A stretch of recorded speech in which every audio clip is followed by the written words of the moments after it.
Hello friends. स्वागत है आप सभी का मेरे चैनल विपिन सर ऑफिशियल पे। हम लोग 10 का मैथ शुरू किए हैं, जिसका पहला चैप्टर हम पिछले वीडियो में पूरा कर चुके हैं। आज से हम लोग दूसरा चैप्टर बहुपद शुरू करेंगे।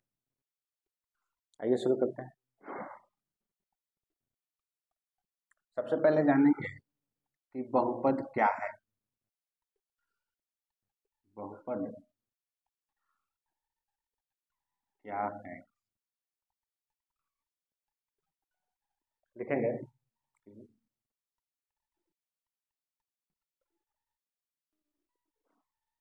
बहुपद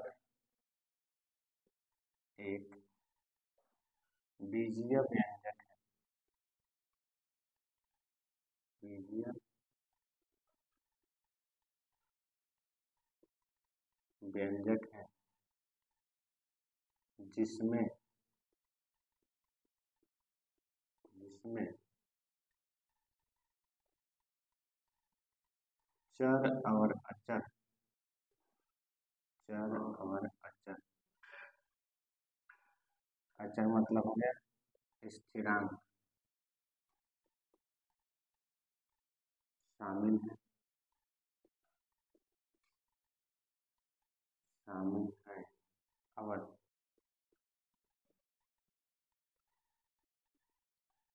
जहाँ चर का चर का घात घात मतलब पावर पावर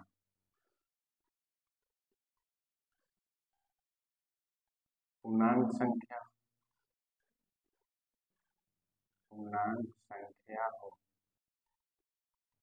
और वह ऋणात्मक ऋणात्मक संख्या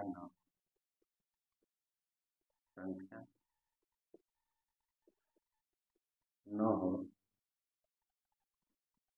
उसे हम बहुपद कहते हैं।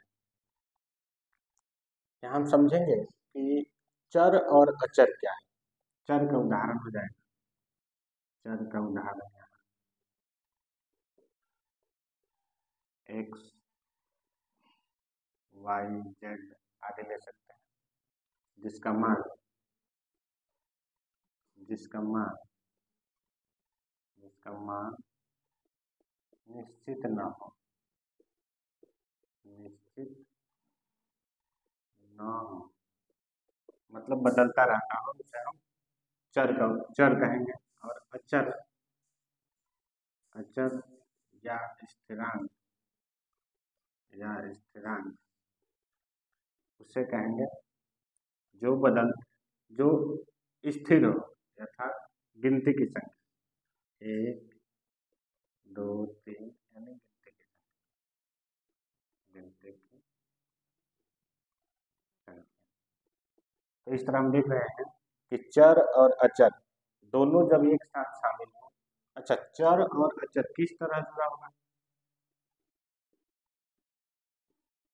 चर और अचर आपस में केवल जोड़ घटाव एवं गुणा के रूप में जुड़े गुणा के रूप में जुड़े होते हैं।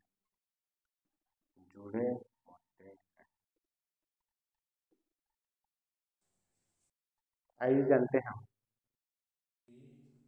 बहुपद कितने प्रकार के होते हैं। प्रकार यानी बहुपद को बांटने का तरीका कई है।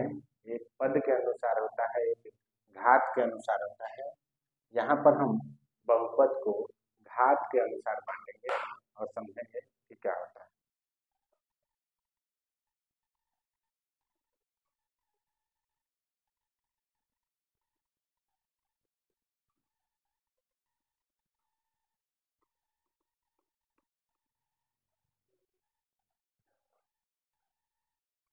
तो हमारा आंसर पॉइंट होगा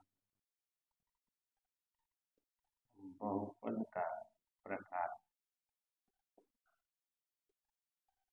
यहाँ लिखेंगे घात के अनुसार, घात के अनुसार।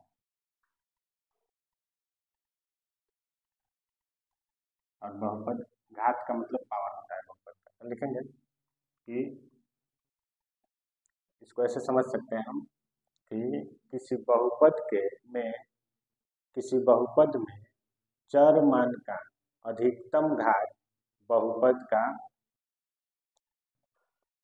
किसी बहुपद में चर मान का अधिकतम घात के अनुसार हम बहुपद को एक घातीय, द्विघातीय और त्रिघातीय बहुपद में बांटते हैं। किसी बहुपद का, लिखेंगे इसका परिभाषा, किसी बहुपद का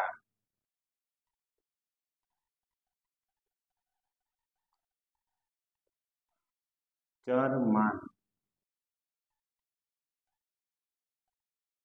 किसी बहुपद का चर का अधिकतम घात, अधिकतम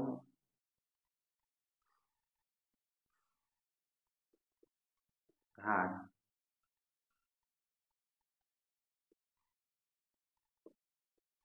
बहुपद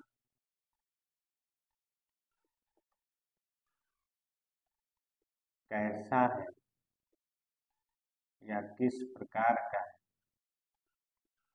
है, कैसा या किस प्रकार का है निर्धारित करता है, निर्धारित करता है। जैसे एक घातीय बहुपद, एक घातीय बहुपद, वह बहुपद जिसमें चर मान का अधिकतम घात एक हो, एक घातीय बहुपद का, एक घातीय बहुपद कहलाता है, एक घातीय बहुपद कहलाता है। जैसे 2x + 3, यहाँ x का घात एक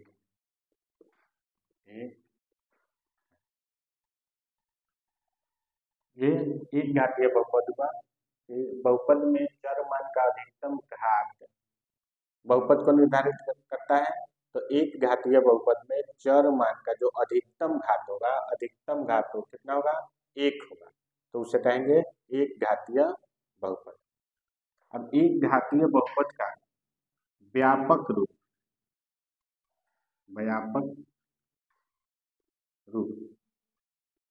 इसको हम कैसे लिख सकते हैं? तो एक घातीय बहुपद का व्यापक रूप होता है ax + b, जहाँ a बराबर नहीं 0 तथा b कोई अचर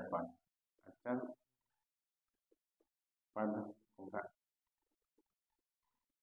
यहाँ हम यह भी कर सकते हैं, यहाँ a जो है x का गुणांक कहलाता है, a जो है x का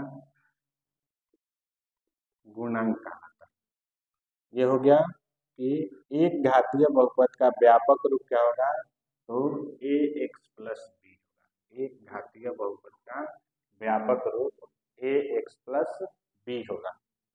अब जानेंगे हम कि इसका हल कैसे निकालते हैं, यानी एक घातीय बहुपद का हल।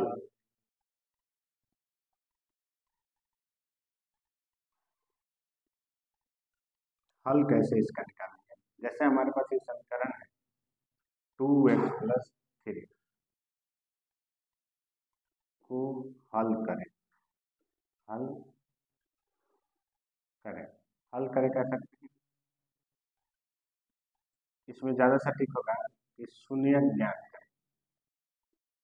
शून्य ज्ञात करें, इसका शून्य हमें ज्ञात करना है 2x+3 का। मतलब x के जगह पर ऐसा क्या मान भर दें कि यह शून्य बन जाए। तो इसके लिए हम क्या करते हैं कि 2x+3 बराबर शून्य करेंगे पहले, फिर 3 को उधर भेजेंगे तो होगा 2x बराबर -3 और x बराबर होगा -3/2। तो x का वैल्यू जो होगा वो -3/2 होगा, जिसका वैल्यू हम इस समीकरण इस बहुपद में भर दें तो इसका वैल्यू क्या हो जाएगा, शून्य हो जाएगा। तो इस तरह हम देख रहे हैं कि कैसे किसी एक घातीय बहुपद का शून्य ज्ञात करते हैं। यहाँ यह भी देखते हैं कि जो ये 3 है, 3 वो क्या है, अचर मान b के जगह पे 3 है। इसी को हम ऐसे समझ सकते हैं कि बराबर -3 जो था वो अचर था, तो यहाँ लिख सकते हैं अचर, अचर मान बटा ये 2 जो था वो पूर्णांक था, x का गुणांक। आइए देखते हैं, हम लिए थे 2x+3 बराबर 0, तो 2x बराबर -3 और x बराबर -3/2 लिखे थे। जहाँ माइनस और ये 3 जो है b के स्थान पर ax+b जो है इसका व्यापक रूप है, तो b के जगह पे 3 है। अब b जो है तो वो क्या है, अचर मान, अचर मान बटा यहाँ 2 जो है 2 वो गुणांक है, x का गुणांक, तो यहाँ लिखेंगे x का गुणांक, अर्थात x बराबर -3/2 जो है वह माइनस अचर मान बटा x का गुणांक होगा। अर्थात ऐसे भी लिख सकते हैं हम इसे, x जो है वो शून्यक है, शून्यक बराबर माइनस अचर मान क्या है b बटा x का गुणांक क्या है a। तो एक घातीय बहुपद के लिए, एक घातीय बहुपद के लिए शून्यक और उसके गुणांकों में क्या संबंध है, तो शून्यक बराबर होगा -b/a, शून्यक बराबर -b/a। अर्थात हमें एक घातीय बहुपद का शून्यक ज्ञात करना हो तो हम -b/a के फॉर्मूला से उसका शून्यक ज्ञात कर सकते हैं। जैसे जैसे समझते हैं, यदि हमें समीकरण बहुपद दिया जाए 4x+9 और इसे हमें शून्यक निकालना हो तो हम इसे ax+b के रूप में लिखते हैं, तो हमें पता चलेगा a बराबर 4 और b बराबर 9, तो हमें हमारा शून्यक होगा, शून्यक है -b/a, -b/a। तो माइनस और b का वैल्यू जो है वो कितना है 9 और a का वैल्यू जो है 4, तो यह हमारा हो जाएगा शून्यक। इस तरह हम एक घातीय बहुपद का शून्यक ज्ञात कर सकते हैं। आइए देखते हैं एक घातीय बहुपद का शून्यक और उसका ज्यामितीय अर्थ क्या होता है, उसे समझते हैं।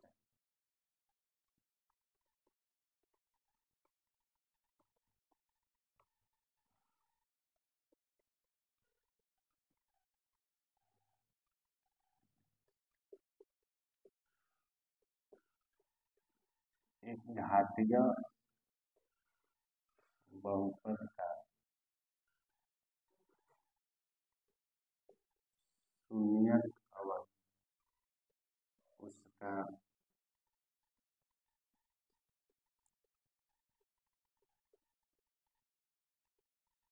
ज्यामितीय अर्थ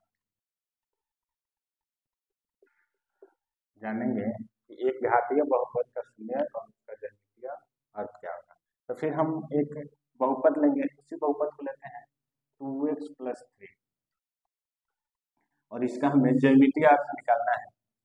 तो हम मान लेंगे कि माने कि y = 2x + 3 और फिर हम एक खाका तैयार करेंगे, खाका जिसमें x और y का मान पुट करेंगे, जहाँ y = 2x + 3 है और इसमें हम अलग अलग मान ले सकते हैं। x का कोई मान हम लेते हैं, x बराबर जब हम 1 लेते हैं 1 तो y का वैल्यू होगा 2 एकम 2 और 3 5। उसी तरह x का कोई और वैल्यू लेते हैं, x का वैल्यू हम 0 ले लेते हैं तो 2 में 0 से गुणा होगा तो 0 और +3 का यहाँ +3। तो हमारे पास दो बिंदु है, हम इन्हीं बिंदुओं से एक घातीय बहुपद का ज्यामितीय अर्थ पता करें। तो इसके लिए हमें सबसे पहले एक ग्राफ लेना पड़ेगा। ये x अक्ष होगा और ये y अक्ष, मूल बिंदु 0 है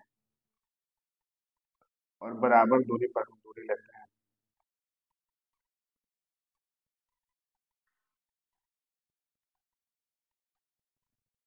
हम सभी जानते हैं कि मूल बिंदु से दाहिने तरफ का मान पॉजिटिव होता है, यानी 1 2 3 4 5 6 और बाएं तरफ माइनस होता है। उसी तरह ऊपर प्लस होता है 1 2 3 4 5 और नीचे माइनस होता है 1 2 3 4 5। अब हम इन बिंदुओं को इस ग्राफ पर लिखेंगे। x का वैल्यू 1, x का वैल्यू 1 और y का वैल्यू 5 1 2 3 4 5। यहाँ पर हमारा जो मान प्राप्त हुआ x का वैल्यू 1 और y का वैल्यू 5 और दूसरा वैल्यू होगा x का 0 और y का 3। x का 0 यहाँ पर होगा, y का 3 1 2 3 ये बिंदु हुआ। हम इसे मिला देंगे, इस बिंदु को हम क्या करेंगे, मिला देंगे। मिलाने के लिए किससे इसको मिला दिया जाए, आइए इसे मिलाते हैं। ऐसे ही खींचते हैं या लाइन को खींचना पड़ेगा हमें, हमारे पास कोई संसाधन नहीं है तो हम इसे बुक के मदद से मिलाते हैं।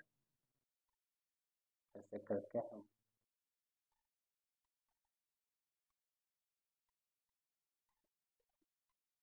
ऐसे खींच दिए,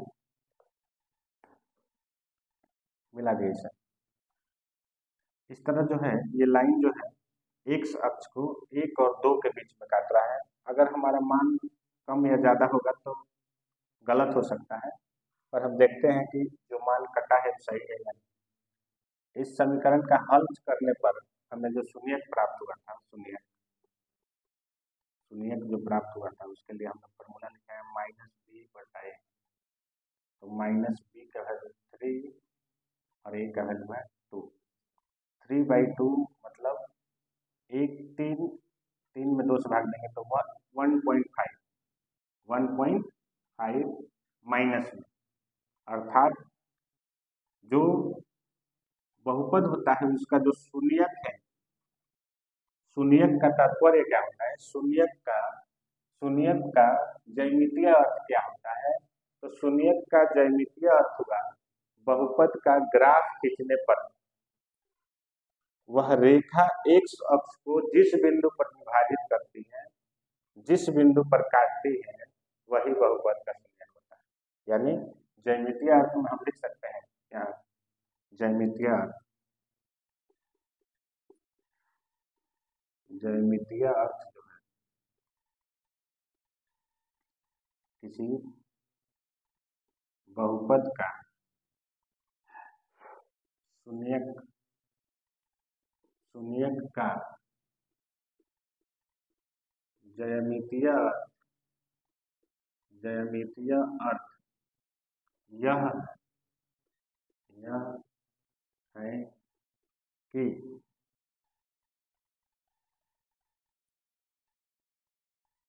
बहुपद को ग्राफ पर प्रदर्शित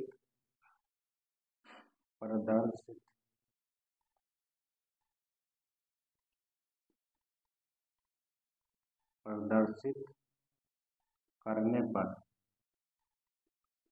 पर वह एक्स अक्ष को जिस बिंदु पर काटता है वह बिंदु शून्यक होता है।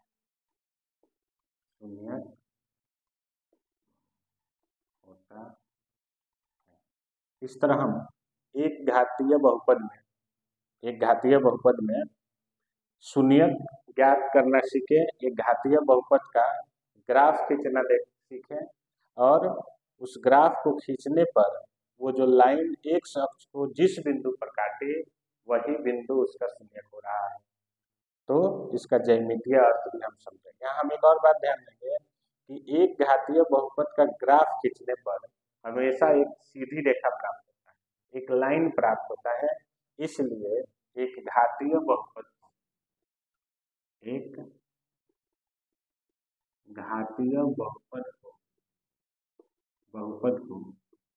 रैखिक बहुपद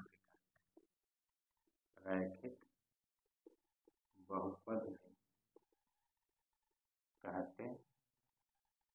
यहाँ एक बात हम और देख रहे हैं कि एक घातीय बहुपद जो है उसका ग्राफ जो है एक्स अक्ष को एक बार काटती है। एक घातीय बहुपद का ग्राफ एक्स अक्ष को एक बार काटती है। एक्स अक्ष को उसका ग्राफ जितना बार काटता है उतना शून्यक होता है। तो एक घातीय बहुपद में शून्यकों की संख्या कितना होगा? एक घातीय बहुपद में शून्यकों की संख्या 1 होगा। और यही द्विघातीय बहुपद में शून्यकों का संख्या 2 होगा। तो अब हम देखेंगे कि द्विघात बहुपद क्या है, उसका परिभाषा क्या है, उसका शून्यक कैसे ज्ञात करेंगे और शून्यक ज्ञात करने के बाद उसे ग्राफ पर कैसे सूचित करेंगे। ग्राफ पर सूचित करेंगे तो ग्राफ में उसका चित्र कैसे बनेगा, उसका ग्राफ कैसे बनेगा, ये हम जानेंगे। आइए जानते हैं द्विघात बहुपद के बारे में।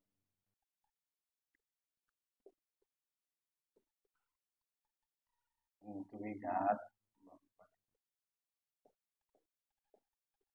परिभाषा होगा इसका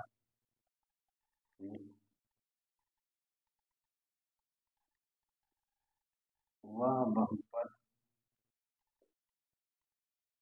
जिसमें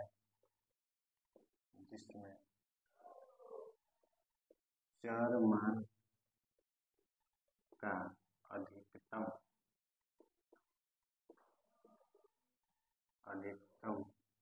घात चर मान का अधिकतम घात 2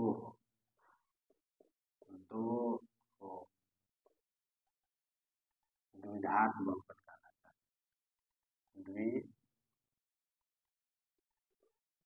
द्विघात बहुपद कहलाता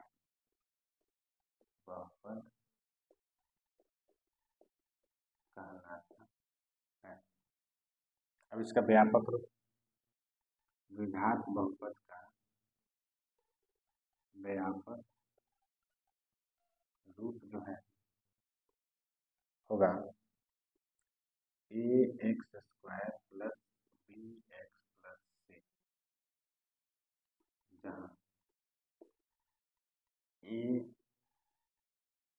बराबर नहीं 0, जहाँ a बराबर नहीं 0, c बराबर अचर पद, b जो है x का गुणा और a जो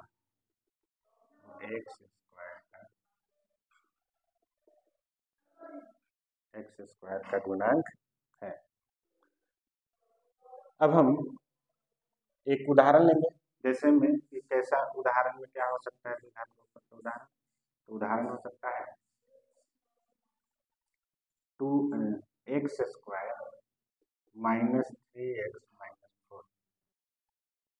एक उदाहरण हो गया कि यह द्विघात बहुपद है जिसमें x का अधिकतम पावर क्या है, 2 है। आइए जानते हैं अगला कि द्विघात बहुपद का हल कैसे करें। आइए हम बहुपद लिए हैं, लिख सकते हैं द्विघात बहुपद का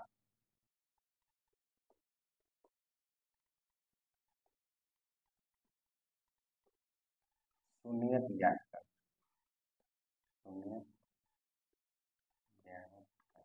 शून्यक हम समझ चुके हैं कि शून्यक x का वह मान है, चर मान का वह मान है जो बहुपद में रखने पर बहुपद का पूरा मान, कुल मान शून्य बना दे, उसे शून्यक कहा जाता है। तो यदि px यानी जो बहुपद है x के टर्म में है और बहुपद है x square minus 3x minus 4, हमें x का एक ऐसा मान ढूंढना है जो बहुपद को शून्य बना दे। तो हम मान देखते हैं क्या भरते हैं यहाँ पे कि बहुपद का मान हो जाए शून्य। तो हम रखते हैं यहाँ पे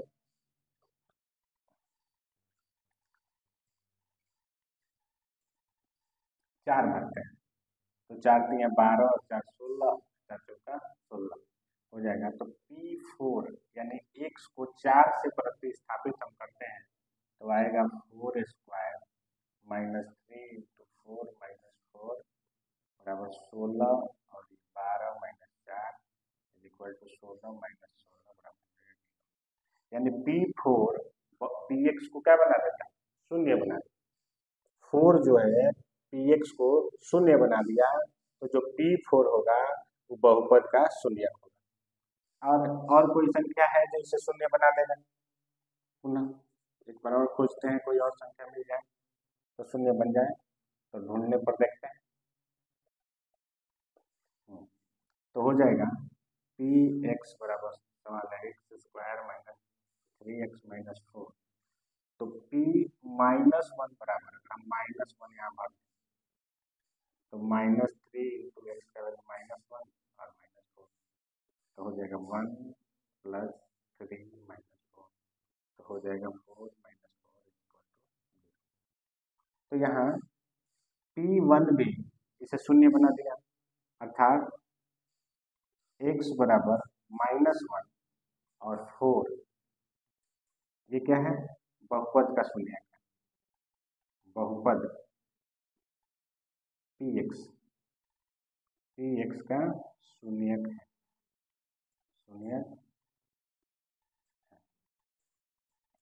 तो इस शून्यक आया कैसे, इसे हम समझेंगे कि शून्यक आया कैसे हम पता लगा लिए कि x के जगह पे 4 और माइनस 1 भरना है। तो इसका तरीका क्या है, x square minus 3x minus 4 का गुणनखंड करें, तो हो जाएगा x square minus 4x plus x minus 4x में से एक x जाएगा तो 3x हो जाएगा, x कॉमन लेंगे इसमें तो होगा x माइनस 4 और प्लस एक कॉमन लेंगे तो फिर होगा x माइनस 4, तो x माइनस 4 और x प्लस 1, इसे हम x माइनस 4 बराबर, इसे शून्य बनाना है, तो क्या बनाना है, शून्य, तो 4 माइनस 4 बराबर क्या हो जाएगा 0, तो x का वैल्यू 4 होगा, और यहाँ माइनस 1 प्लस 1 बराबर होगा 0, तो x का वैल्यू माइनस 1 और x का वैल्यू 4, ये दो मान है, वही मान हम यहाँ पे लिए हैं। तो इस तरह हम बहुपद का शून्य ज्ञात कर सकते हैं। अब जानेंगे कि हमारे पास दो माइनस 1 और 4 और बहुपद के गुणांक क्या है, बहुपद के गुणांक यहाँ हम देखते हैं।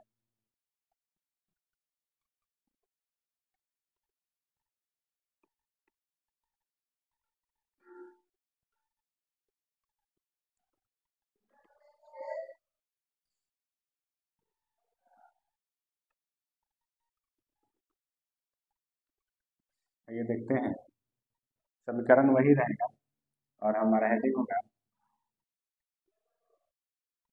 बहुपद के शून्य अवयव गुणांक में संबंध में संबंध। तो यहाँ हम जब इसका तुलना व्यापक रूप वाले समीकरण से करते हैं तो हमें a बराबर 1 प्राप्त होगा, b बराबर -3 प्राप्त होगा और c बराबर -4 प्राप्त। वहीं शून्यक हम निकाले थे अभी इस समीकरण का शून्यक, तो शून्यक हमें 2 शून्यक प्राप्त हुआ था, एक -1 और एक 4, 2 शून्यक प्राप्त हुआ था। तो इस शून्यक में और इस गुणांक में क्या संबंध है? शून्यक और गुणांक में संबंध तो देखते हैं कि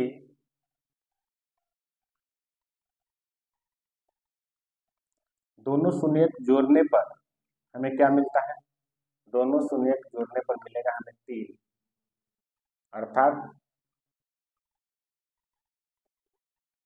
और गुणांक में किनको जोड़ने या भाग देने पर हमें 3 प्राप्त होगा, तो हम उसे ढूंढेंगे। मतलब शून्यक दोनों जोड़ दें तो हमें प्राप्त होगा 3 लाना है, 3 में इससे भाग देने पर, अर्थात हमें प्राप्त होगा शून्यकों का योग, शून्यकों का योग बराबर, योग हम कर रहे हैं कि -1 और 4, -1 + 4, तो शून्यकों का योग आ जाएगा 3। इधर 3 कैसे आएगा? तो इधर है माइनस और 3 बट्टा 1 से भाग देने पर कोई परिवर्तन नहीं होगा, तो -b/a यही होगा। और इसका वैल्यू भरेंगे तो -3 आ जाएगा, अर्थात हमें प्राप्त हुआ शून्यकों का योग बराबर शून्यकों का योग बराबर जो गुणांक प्राप्त हुआ वो प्राप्त हुआ -b/a। फिर हम दोनों में गुणा करेंगे तो 4 × 1 = 4 होगा, -4 होगा, और इसमें भाग देंगे तो -4 होगा। तो एक और संबंध मिलेगा, शून्यकों का गुणनफल बराबर, तो गुणनफल क्या करेंगे 1 × -4, और यहाँ भी हमको रखना है c है -4 है, 1 से डिवाइड -4/1 यानी बराबर -4 इधर भी होगा। तो यहाँ शून्यकों का गुणनफल बराबर होगा c का वैल्यू पहले से ही माइनस में है, c/a। तो हमारे पास 2 संबंध प्राप्त हुए, 2 संबंध हम निकाले हैं, एक है -b/a और दूसरा है c/a, शून्यकों का गुणनफल बराबर c/a। हमें द्विघात समीकरण में 2 संबंध प्राप्त हुआ, एक प्राप्त हुआ -b/a और एक प्राप्त हुआ c/a। यह जो है एक घातीय बहुपद में प्राप्त हुआ था -b/a, यहाँ भी हमें प्राप्त हुआ है -b/a, और गुणनफल होगा तो हो जाएगा c/a। एक चीज और इसमें हमें जानना है कि द्विघात बहुपद में शून्य का ज्यामितीय अर्थ कैसे होगा या द्विघात बहुपद का ग्राफ कैसा होगा, आइए इसे समझते हैं।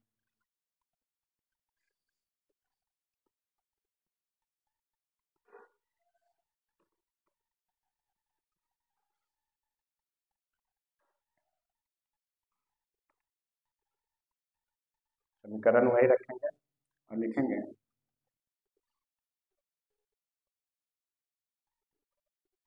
द्विघात बहुपद का घात, घात कह रहे हैं ज्यामितीय अर्थ, ज्यामितीय अर्थ। तो फिर हम मान लेंगे कि माना कि y बराबर x square minus 3x minus 4 और एक खाका तैयार करेंगे जिसमें से 5-6 मान हम निकालेंगे। एक रखेंगे x और एक लिखेंगे y बराबर x square minus 3x minus 4 और देखेंगे कि जब x का वैल्यू 0 भरते हैं तो y का वैल्यू क्या आएगा, y का वैल्यू 0 हो जाएगा, 0 हो जाएगा -4, यहाँ होगा -4। उसी तरह x का वैल्यू जब 1 भरेंगे 1 तो होगा 1 एकम 1 और 3 एकम 3, अच्छा 4, तो 4 और 3 7 और 7 में से 1 माइनस होगा तो माइनस। और 1 का वैल्यू जब -1 भरेंगे तो माइनस का स्क्वायर प्लस हो जाएगा और -3 और -3 यहाँ +3 होगा, तो 3 और 1 4 और 4 4 गया 0। x का वैल्यू -1 भरेंगे तो यहाँ 0 आ जाएगा। और भी 1 2 मान ले सकते हैं। x का वैल्यू अगर हम 2 भरते हैं तो 2 दूना 4, 4 से 4 कट जाएगा और 2 3 6 -6 आ जाएगा। x का वैल्यू अगर हम 2 भरते हैं तो -6 आ गया। x का वैल्यू अगर हम -2 भरते हैं तो 2 दूना 4 और 4 से 4 कट जाएगा और 2 3 6 +6 आएगा। -2 भरेंगे तो +6 आ जाएगा। अब इन बिंदुओं को हम ग्राफ में खींचेंगे। आइए ग्राफ लेते हैं। x अक्ष है और ये y अक्ष, 1 2 3 4 5 6 7 8 3 4, ऐसे हम पॉइंट ले लेंगे प्लस माइनस।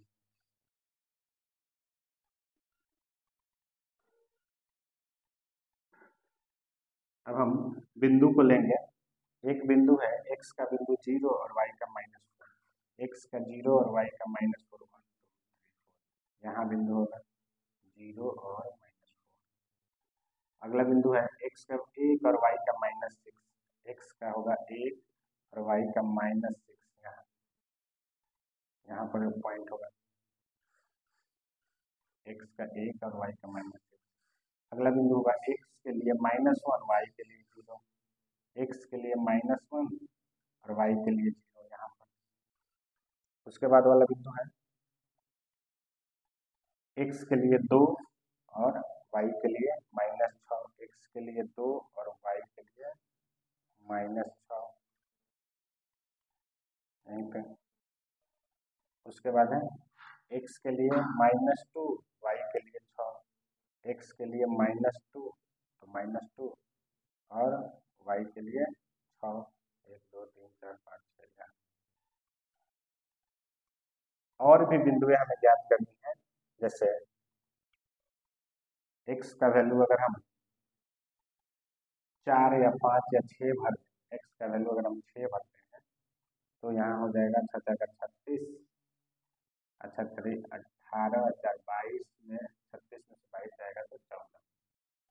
तो x का वैल्यू 6 1 2 3 4 5 6 और y का वैल्यू का 14, तो 14 काफी ऊपर चला जाएगा, हमें इधर प्राप्त होगा। अब इन सारे बिंदुओं को हमें मिलाना है। ऐसे हम अगर मिलाते हैं तो हमें ऐसा ग्राफ यू आकार का ग्राफ प्राप्त हो रहा है। हमें इन बिंदुओं को मिलाने से यू आकार का ग्राफ प्राप्त हो रहा है। इस तरह हम देख रहे हैं कि जो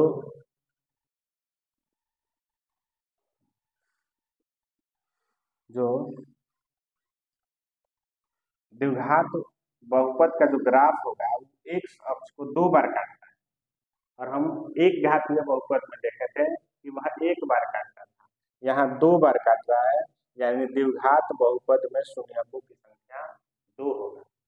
और जहां पर एक अक्ष को काट रहा है यहाँ पर काट रहा है -1 और यहाँ पे काट रहा है x बराबर ये दोनों शून्यक होंगे। द्विघात बहुपद में का जो ग्राफ होगा वो एक अक्ष को 2 बार काटता है, और इस ग्राफ को, इसका नाम होता है पाराबोला। इसका नाम का क्या नाम होगा? पाराबोला। और यह एक्स अक्ष को 2 बार काटता है, 2 बार काटता है। यहाँ एक चीज समझेंगे हम कि क्या हमेशा 2 बार काटेगा? तो ऐसा नहीं है। कई तरह का द्विघात बहुपद हो सकता है। हमें समझना है एक बात कि यहाँ समझते हैं कि हो सकता है कि पाराबोला ऐसे आए और बस छू के निकल जाए, या इधर से ऐसे बने और यहाँ छू के निकल जाए। तो इस तरह के ग्राफ में एक्स अक्ष को एक बार छुएगा। एक बार छूने से का मतलब यह नहीं हुआ कि शून्यक एक है, यह हुआ कि दोनों शून्यक नजदीक आ गए और एक ही हल 2 बार होगा। दोनों शून्यक बराबर होंगे तो एक बार स्पर्श करेगा। यदि हो सकता है कि कोई ग्राफ ऐसे ऊपर ही बन जाए या ऐसे नीचे ही बन जाए, तो वह एक्स अक्ष को स्पर्श नहीं करेगा, अर्थात कि ऐसे द्विघात समीकरण का कोई हल नहीं होगा। ऐसे द्विघात समीकरण का कोई हल नहीं होगा। यानी द्विघात समीकरण का 3 तरह का हल हो सकता है। एक हो सकता है कि एक हल होगा, यहाँ होगा एक हल होगा।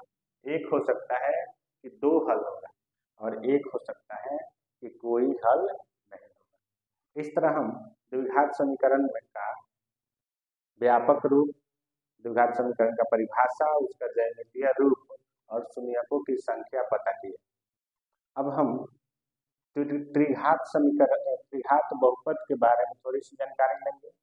10वीं क्लास में हमें द्विघात बहुपद को ही पढ़ना है, पर त्रिघात बहुपद का परिचय करना है। तो आइए थोड़ा त्रिघात बहुपद का परिचय कर लेते हैं। आइए त्रिघात बहुपद जानते हैं। त्रिघात बहुपद में का व्यापक रूप होगा ax³ + bx² + cx + d, जहाँ a बराबर नहीं 0 और d अचरपद है। ये हुआ त्रिघात बहुपद। त्रिघात बहुपद परीक्षा के दृष्टि से नहीं दिया गया है, पर इसकी जानकारी थोड़ा बहुत हमें होना चाहिए, जो हम कर लिए। यहाँ त्रिघात बहुपद के शून्यक में और गुणांक में भी संबंध होता है, उसे हम नोट कर सकते हैं।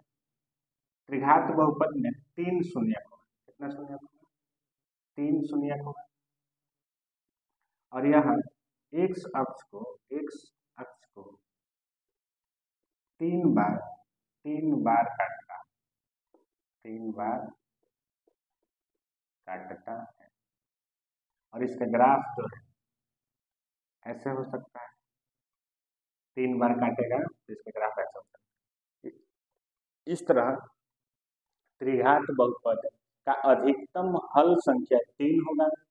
2 भी हो सकता है। 2 तब होगा जब 2 शून्यक बराबर और एक अलग हो सकता है कि त्रिघात बहुपद का शून्यक एक ही हो, उस अवस्था में तीनों शून्यक बराबर होंगे।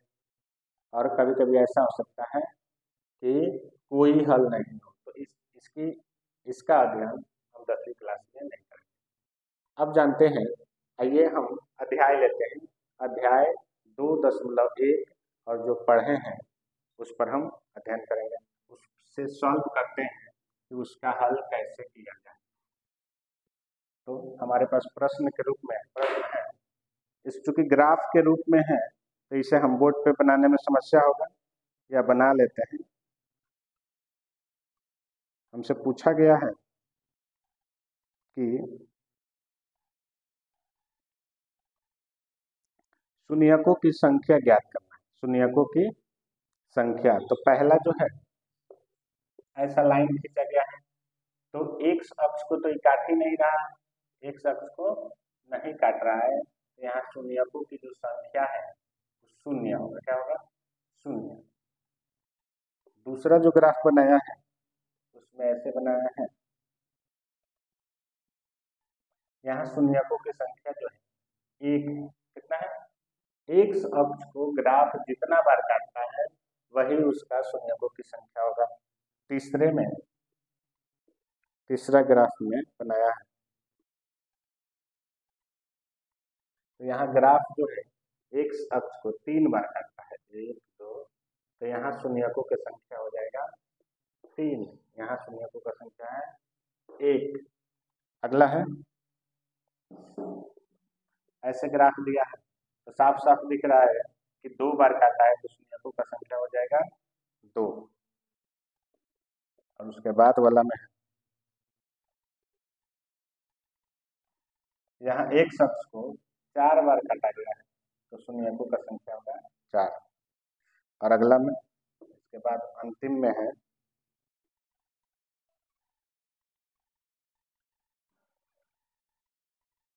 यह 3 बार काटा, यहाँ केवल स्पर्श करके चला गया है तो शून्यकों का संख्या होगा 3।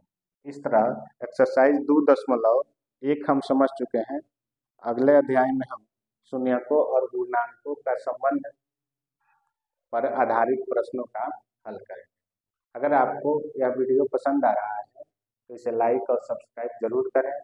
और इस अध्याय से संबंधित आप कोई भी बुक पढ़ रहे हैं, चाहे वह NCERT हो, BTC हो या किसी कोई अन्य प्रकाशन हो, भारती भवन हो, स्टूडेंट फ्रेंड्स हो, अरिहंत हो, किसी भी प्रकाशन का आप बुक पढ़ रहे हैं तो इस टॉपिक से संबंधित आपका कोई भी सवाल हो तो कमेंट बॉक्स में जरूर डालें। हम आपके प्रश्नों का हल आपको जरूर बताएंगे। तो यूं ही प्यार बनाए रखें और लाइक और सब्सक्राइब कमेंट जरूर करते रहें।